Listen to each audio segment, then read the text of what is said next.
Hello and welcome to another edition of Health Solutions with Shawn and Janet Needham, where Team Needham discusses everything healthcare. I'm your host, Shawn Needham, and I am streaming live from downtown Boise, Idaho today. Beautiful winter weather, I guess. Not super cold, but there's a little bit of snow on the ground. And I'm kind of excited for seasons to be changing. Looking forward to snowboarding here shortly. Mountain biking season's kind of over anyway.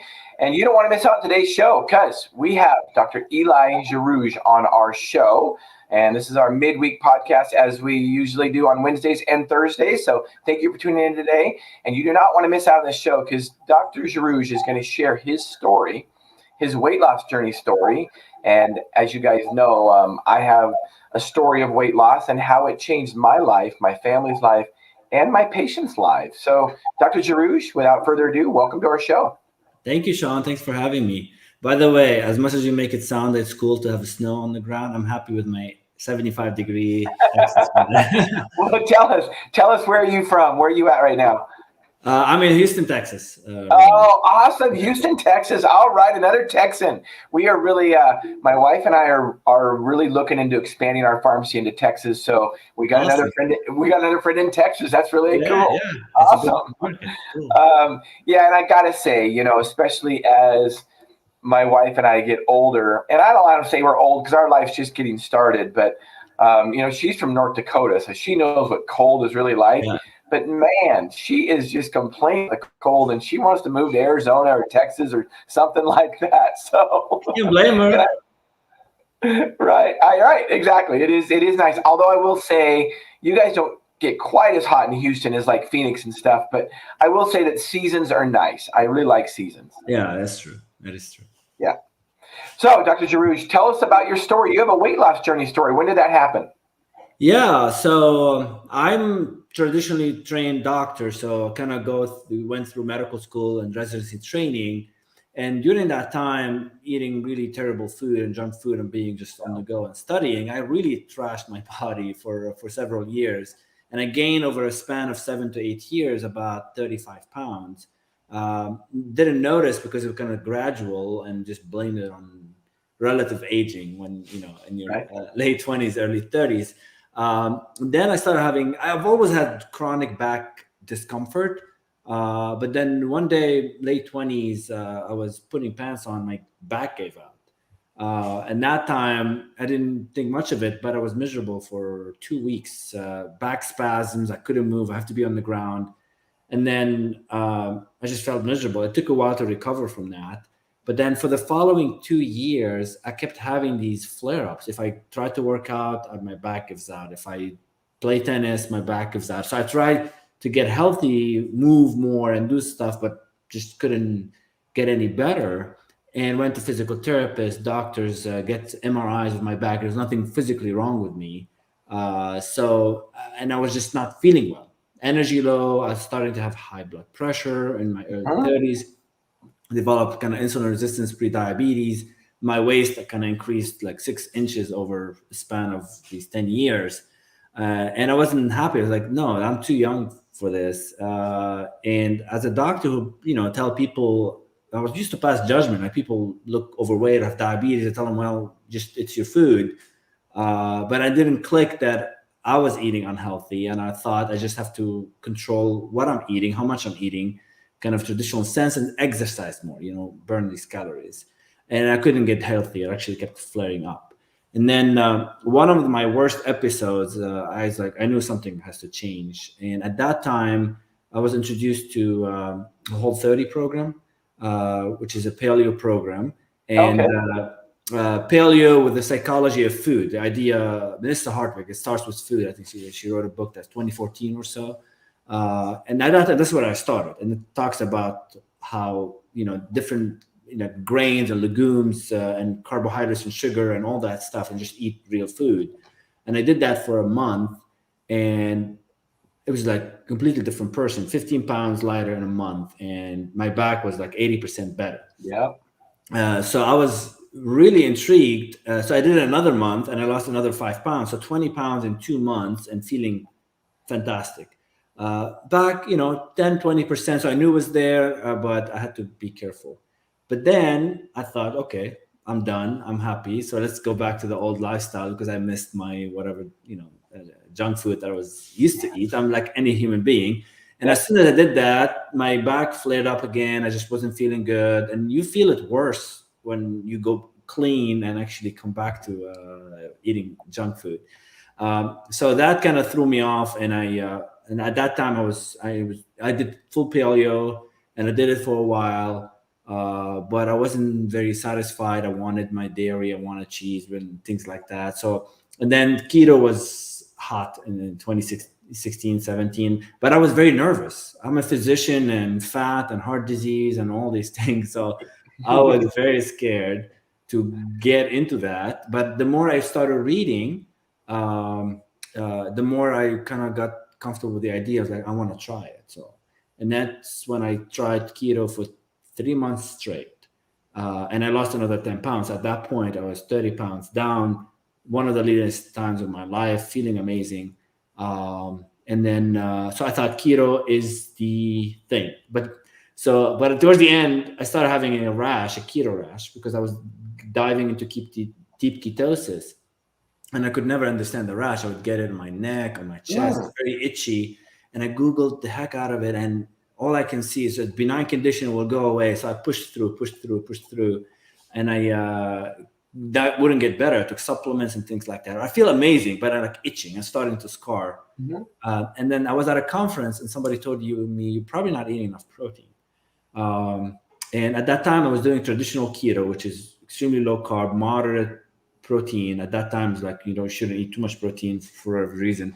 And then very high amount of fat. So I modified that. I started eating more protein, lowered my fat content. Then I got interested in carnivore lifestyle. So I jumped into that.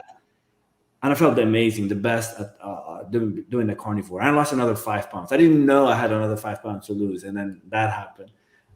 So when that happened, it was like a complete, like, connecting the dots of lifestyle and the body and things that keep changing. So along the way, I was just picking up bits and pieces, but then the whole picture came together, that there's so many tools, and fasting, intermittent fasting. I mean, we all read the same books, the obesity code, diabetes code, right? How we get fat. And I was just reading and listening to podcasts, and then I could not stop learning about this, and I was fascinated. And then, as a hospitalist, which is a physician, primary care doctor in the hospital setting, all my patients have complications of chronic diseases, and I started seeing them with a different eye. I used to think that these diseases are, just going to get worse.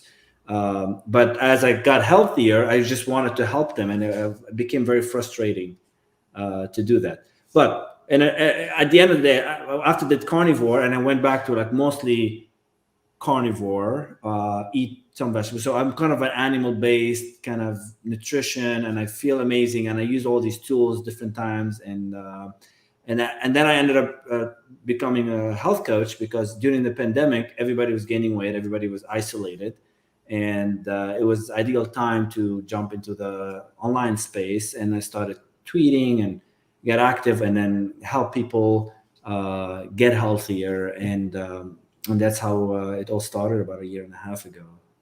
Yeah, and that's how I found you. I found you on Twitter, so I'm glad that you were there.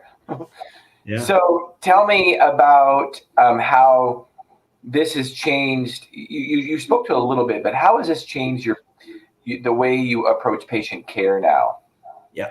So I don't have clinic in my full-time job. So as a hospitalist, every patient that comes to the hospital, you just manage the acute issues. They come with a heart attack, stroke, pneumonia, pancreatitis, whatever you name it, conditions related to diabetes complications. You just manage them. You make sure they survive, and you send them out to their doctor, and then give them standard advice. Take care of your diabetes, take your medications. You should exercise. And then you realize after a few years, you're seeing the same patients revolve through that door, and over the years, they're actually getting sicker and sicker. And then we have this cognitive dissonance. Okay, we did my part. Now it's on them. But then the pivotal moment was, I had a lady who had fatty liver disease, severe enough where she was going to liver failure.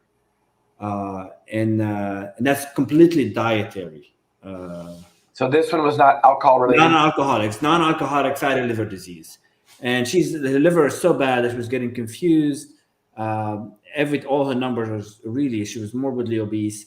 And the husband was there who had a quadruple bypass just a year before that, but they were desperate. They did not want a liver transplant. Luckily, the biopsy of the liver was not cirrhotic, it's not scarred yet, so there is room for improvement. But the standard advice was, lose weight and take this medicine. Let's work you up for transplant. And this is when I took a leap of faith. I thought, look, this is not medical advice, but this is what I would do personally. Stop everything fructose, sugar. At that time, fructose was big on my mind as a really notorious for causing fatty liver disease and insulin resistance. So I totally, start fasting, cut down the sugar, the carbohydrates, eat more protein, just live a healthier lifestyle, and you can reverse this. I can't promise you that, but I think if you do it long enough, you would. She took it to heart, and then she started doing it, and her husband started doing it, and 6 months later, I checked on them, and she's not on transplant list. Her liver was completely normal, almost normal. She lost I don't know how many. She said she's been the thinnest in many, many, many years. And that was realize the power of the right advice and helping people change the trajectory. If she had a liver, yeah, but she'll be on immunosuppression and a lot of complications, and it's just never ending chronic disease saga, So that was an example of how it changed my life.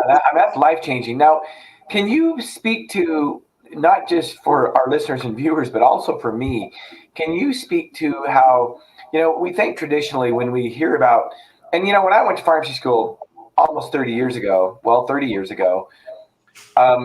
we didn't have the obesity problem that we have in the United States now. So we didn't hear about fatty liver disease for anybody. Usually the only people that had fatty liver disease were alcoholics. Yeah. So can you speak to that, how carbohydrates and diet affects your liver? Sure. Well, liver, everything goes through the liver. Once you eat, it has to be basically handled in the liver. So before the Western diet, the protein was relatively low on carbohydrates, and the liver is meant to kind of have a quick storage place for glucose to be used as needed in a glycogen form, and handles protein, handles a lot of things, and handles toxins, all that stuff. When you drink a lot of alcohol, you overwhelm the liver, and the liver has to remove the alcohol, making it from too toxic to less toxic form, and stores it in fat or glycerol and triglycerides. And eventually you reach a point it can't handle it, and it stores that fat in tissue. When you have too much carbohydrates, especially fructose, which cannot be handled much in the rest of the body, except maybe a little bit in the gut and mostly in the liver, we're taking it in pharmacological doses. It's one thing to eat a piece of fruit, another thing to have a high fructose corn syrup or a lot of juice, and just you name it. And people already are overweight and have insulin resistance. So genetically, some people can gain more weight than others before they develop this fatty liver disease. But if you eat bad enough, you're gonna get there.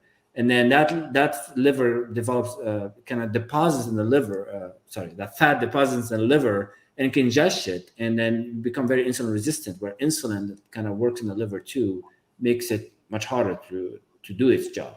And it just, the problem spirals, and eventually you get diabetes, fatty liver disease, diabetes, pre-diabetes, high blood pressure. All these diseases are basically the same problem. So, and then you reach a point of cirrhosis if you leave it intact. When I went to medical school, alcohol was number one cause of cirrhosis. Fatty liver was second.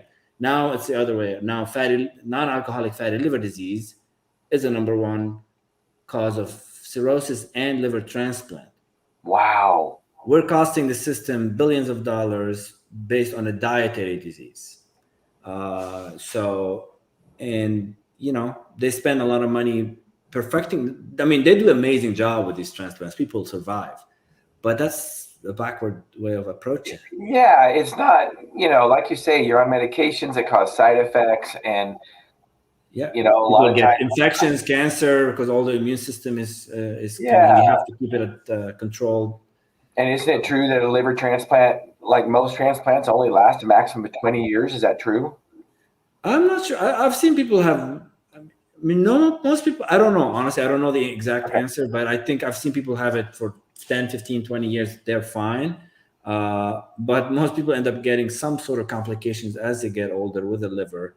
And also, most people getting liver transplant, they're already in the mid to late, like late 50s, 60s. So 15, 20 years, they're already into their 70s and they have other health issues that Correct. come up. So they end up, a lot of them dying, not particularly from liver failure, but complications related in one way or another to this Right. problem. Because most of them never change their diet after that. So That's part of the problem. yeah. But you're telling me that this is all reversible. It doesn't need to happen. It does not need to happen. Yes, when you reach cirrhosis, it's too late. Then you don't have a choice. But if you're not scarred, you can reverse it. So same thing with heart. You can reverse heart disease if you don't have a heart attack and scar. If you don't have a stroke and part of your brain is dead, you can reverse a lot of these risk factors. Same thing, kidney disease related to diabetes. So a lot of things you can reverse it. It's amazing. So tell us about diabetes, because that's a big one. And I will tell you, and I've said this many times before, my wife and I are both pharmacists, and we do not believe in medication to treat type 2 diabetes long term. Right. We just can you speak to that? Sure. So just to differentiate for people, type 1 and type 2, just kind of big umbrellas. Type 1 is you're not making insulin, autoimmune disease. So a lot of people have it in childhood. It's a different problem, although in the current lifestyle, type 1 can have a kind of superimposed almost type 2 from doing the bad diet. But type 2 is basically a dietary disease where you eat bad enough for long enough where you develop insulin resistance, and it's a spectrum of you gain weight and then you become pre-diabetic and then you have develop diabetes, and then once you hit diabetes, you're basically what happening is your insulin, your body, as much as it pumps insulin out, it cannot store that glucose, and it's floating in the bloodstream, and that glucose is toxic to be in the bloodstream. We're supposed to have maybe a teaspoon worth of glucose in the blood at any one point. But you have much more than that, and it's floating around and causing eye damage, vascular damage. There's a lot of other terrible things that happen. And so how do we treat it? In type 1, you don't make insulin, you get insulin, makes sense. In type 2, you start, the early drugs were metformin, which is fine, makes your liver a little bit more insulin sensitive. I understand. But after that, a lot of the drugs that were made were basically squeezed insulin out of your pancreas, if you will, to kind of make more insulin. But the problem was never not enough insulin, and that's where we got it wrong in the healthcare system. Is all these drugs actually they make you gain weight, so over time you make your diabetes worse. So you need more medications to treat that. And we were approaching diabetes as making the glucose look pretty. So and then that fails and you end up on insulin. Of course, if you shove enough insulin in the system, you're going to shove that glucose in, but it comes at a cost of worse obesity. It is known these drugs cause weight gain and insulin cause weight gain. Now, there are other classes of drugs that don't work that way, but still the concept is the problem is here, starts here, and the solution starts here. You cannot fix it with pills. You can make it look pretty. So people think of the hemoglobin A1C, which is a marker of how controlled your glucose is. So once they check off the box or have a good range, they feel that they're off the hook. But the problem is the insulin resistance it's basically a wildfire, that all this inflammation under the hood. So people still develop kidney failure, heart disease, stroke, risk of dementia, cancer risk, all these things I see all the time in the hospital. And the only common denominator is insulin resistance in the form of diabetes. So yeah. Well, and I think, on that topic, I think part of the issue is the way that we lost you. Hello? It looks like we lost Shawn.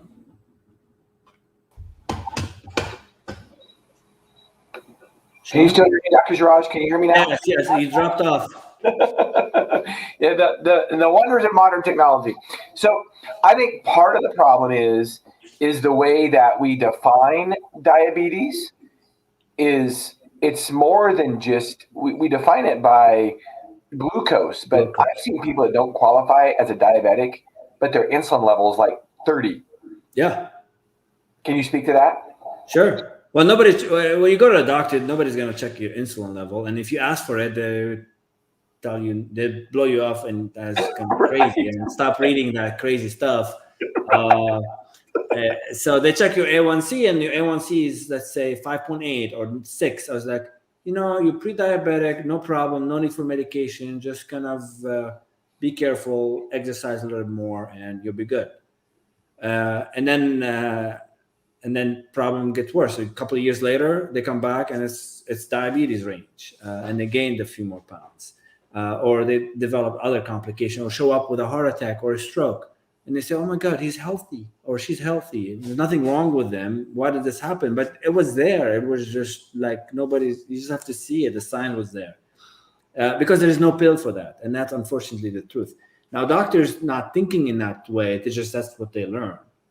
But I think underneath it all, if there's no pill for it, there's no also money in it for the pharmaceutical company, and then the focus becomes on, okay, we're just gonna come back in 6 months and let's see what happens. And when you do get there, we start a pill, and everybody's happy, and the patient end up sicker. I forgot the question. So the way we monitor glucose versus insulin. Okay. So if you check the glucose, it will look fine, especially with the fasting. When you wake up in the morning, glucose is fine. You think it's fine. But then I've seen it with people who have insulin resistance. I put a CGM on them, continuous glucose monitor, and then they have diabetes range glucose all the time, depending what they're eating. If they haven't changed their diet, that curve will be all over the place.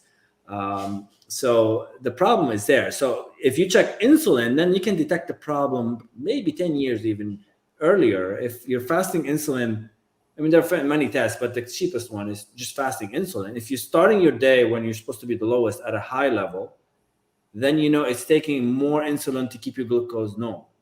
So when your insulin, I like 4 or 6, that's fine. But as it rises, when your insulin level is 30 to maintain a normal glucose, that's big trouble. Yeah. And you're normally, most of the time, you already have central obesity, and the glucose is abnormal. So some people can have much higher insulin before they develop diabetes, and that varies genetically in that perspective. But when you see Indian or Asian ethnicities, they don't gain a lot of weight, like size-wise, and then they just gain a little bit of visceral fat, the abdominal fat. That's the insulin resistance part of it, and then they quickly develop diabetes. In fact, I find obesity as a protective mechanism. When people are able to gain 100 pounds before they develop diabetes, that means that the body is picking a less of an evil. Interesting. Yeah. If you think about it, because if you gain 20 pounds, you develop diabetes versus 100 pounds before you develop diabetes, you got a little bit of a runway there. So I think obesity, gaining weight, is a defense mechanism by the body against the toxins that you're bombarding yourself with. The body is so smart. You just have to give it a chance. Eventually, it runs out of options. Right. So can you, obviously in your hospital practice, I'm going to assume that it's pretty high, but what percentage of the patients that you take care of are diseases that are lifestyle created? I'll be making up the number, but at least 60-70%. It's one thing to come in with a pneumonia or a broken bone or some accident, but most people, when they come in when you say a heart attack or a stroke or pancreas issues or liver issues, most of the time, underlying it all is a chronic disease, whether known or not. So I think that without chronic diseases, there is no need for that many hospitals or that many doctors or that many anything. So I think at least 60-70% is somewhat tied to an underlying chronic disease. Even cancer, because very few people come in with cancer with no other medical problems. We know obesity has an increased risk of cancer, or diabetes increased risk of cancer. People have dementia. You may say, "Oh, it's old age," but dementia is not normal as you age, unless this is a problem. It's a metabolic problem on the brain side, and it is insulin resistance driven too. So yeah, a big percentage. Now you're in the process of changing your practice, changing your career. Is that correct? Correct. Yeah. Tell us about that. Yeah. So during the pandemic, everybody is in lockdown, and everybody's just. I kept seeing it was COVID, and I was taking care of COVID patients. And then before vaccines, before anything, and the pattern that emerged quickly that people with obesity and diabetes were doing much worse, regardless of age. And then young people who were ending up in the ICU or dying had no medical problems, but you realize they're just not metabolically healthy to the trained eye. And then people, the reports are coming out that obesity and diabetes is a big risk factor. And then it hit me, it's like, I'm already in that trajectory and I want to help people. And then what can I do? And nobody's seeing anybody. So I started a website, and I started getting active on social media, and slowly got some clients who were interested in improving their health. And I worked with them on changing completely their lifestyle and reversing a lot of these conditions. And that slowly grew. And I wanted to kind of pivot and shift to a metabolic health approach. So that was a year and a half ago. And over the past year, I cut down on my hospital work to focus on metabolic health. And I help a lot of patients with obesity and diabetes kind of reverse things. And then just recently, I made a decision to completely leave the hospital work. I love patient care. I love hospital patients, and I like to help them. But I'm not. My skill set is not meant for the hospital anymore, because I can't do much. I can't change the food tray that comes for the person with diabetes worse than what they eat at home. You have to fix the acute issues that cannot really make them lose weight in the hospital. I cannot make major changes in the hospital. And realize there's a lot of great doctors for the hospital setting, and they're not missing any more doctors. I'm probably better in the prevention side. I don't want them to end up in the hospital, and that's where it all started. And so now I'm mostly online coaching, and also help patients come off medications, and from high blood pressure, diabetes, and you name it. So I keep it focused mostly metabolically on obesity and diabetes and hypertension. And you can do you can see patients online, correct? Correct. That's all. Yeah, that's all I do right now. I don't find. I mean, it'd be nice to see people in person, but I find online in this day and age it's just as convenient. There's a lot of time saved. People can do it while at work to kind of hop on a call and talk to them. So it's very flexible, and I like it. And people like it. Yeah, well, that's wonderful, and I'm glad that you saw the light, because unfortunately, like you say, our medical system we just keep treating sick patients and treating symptoms instead of fixing problems. I mean, high glucose or high insulin or even kidney disease is a symptom of a larger problem. And we need to fix the problem, not just treat the symptoms. Yeah. So thank you for doing that. Yeah. Well, I'm trained nephrologist. I actually trained in kidney diseases. Interesting. So before I went to hospital medicine, so I did internal medicine, did nephrology, and I like kidney physiology. Yeah. But I realized that when I was applying for jobs, most of the focus dialysis patients. So you're already managing things that it's already too late, and you just run from dialysis unit to dialysis unit.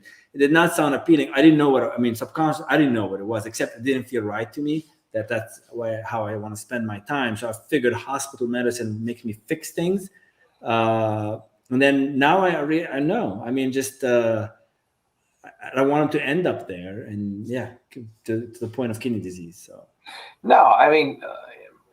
Because when they're on dialysis, once they've gotten that far, it's really hard to have a good quality of life. Yep. And kidney transplants are the number one organ to get transplanted. Yeah. So, I appreciate you being on today. You're an inspiration. I love seeing doctors that have really, changed their focus to preventive type medicine. And, the actual reality is that in our healthcare system, we have to educate and empower consumers to take charge of their own health, period. Uh, Yep. as doctors, as pharmacists, we can be in their lives a very small portion of it. Really, they need to take charge of it, and we need to educate them to do that. So thank you for doing that. That's what you're doing. Thank you. Thank you. Yeah. So I will stream. Here's your website. Assuming that's the best way for people to get a hold of you. Yeah, metabolichealthmd.com. I have some information about myself and what kind of programs I run. I have some links to some podcasts I've done before with people. Not a fancy website, but it's good enough. And I'm very active on Twitter and Instagram. And I try to post. I try to be motivational to people, keep it simple. So yeah, I think people like the simple message. It is simple, but I always tell them it starts with you. Nobody's going to save you. I'm here to help you but I can't make you change. You have to That's want right. So, what do you have a passion for? Excuse me. Generally, I mean, besides health, passion, I like reading. I like some philosophy stuff. Oh, cool. Yeah, Awesome. I Well, read Stoicism. yeah, it's been wonderful meeting you today. I really appreciate you taking the time to realize our goal in this podcast, which is to educate and empower consumers to take charge of their own health. So I think we've done that today. And if anybody has any questions, please reach out to Dr. Jarrouge. He's a wealth of knowledge. I'm super excited to contact him more and learn more from him. So thank you for being on, Dr. Jarrouge. Thank you, Shawn. You're welcome. And tune in Monday, 12:30 to 1:30 Pacific Standard Time. We will have Shawn Kelly back on our podcast. He is going to be talking about cancer care and affordable treatment. So that's very interesting. We always wonder about, when we talk about health insurance and what if you get cancer? Well, he's going to have an option for us. So tune in, Shawn Kelly, 12:30 to 1:30 Pacific Standard Time, Health Solutions with Shawn and Janet Needham. Thank you for tuning in. Thank Dr. Jarrouge. Thank you.